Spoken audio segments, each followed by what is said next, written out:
January 30th, 1933 to May 8th, 1945. These dates mark the beginning and the end of the Holocaust, the mass murder of over 6 million Jews during the Second World War. This week is Holocaust Education Week at Queen's, and Queen's TV News investigates the importance of learning and remembering. We sat down with some of the executive members of Queen's Hillel, the Jewish cultural club that organized Holocaust Education Week. My grandfather, who passed away a few years ago, he survived the war working as an underling in the Russian army. He was from a town on the Polish-Ukrainian border, and he escaped there. And my grandmother was from Poland, and she survived hiding in the forest and going through a series of concentration camps. How do you see the future of Holocaust education as the survivors leave us and time goes on?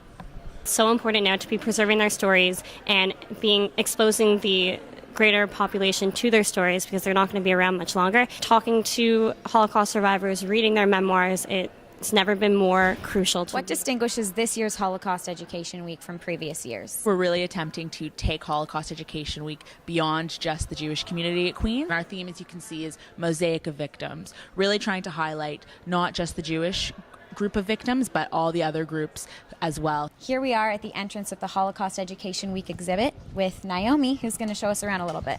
All right, so right at the entrance here, you can see there's a place to take ID cards. These were from the Washington Holocaust Museum, and basically what they are is Jewish and non-Jewish victims. It's their story that you can read, their personal account, as you go through a more generalized version of the history throughout the exhibit. Okay, let's take one of these and go. Here's an example of an ID found at the Holocaust Education Week exhibit. This particular ID belongs to Maria Nemeth, who at age 13 was machine gunned to death at a concentration camp, along with the rest of her family.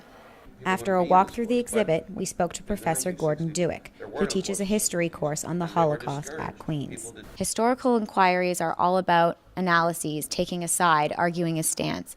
How is that possible when you're talking about the Holocaust? So there are all kinds of arguments, but they're never about what, at least at the scholarly level. They're always about how and why.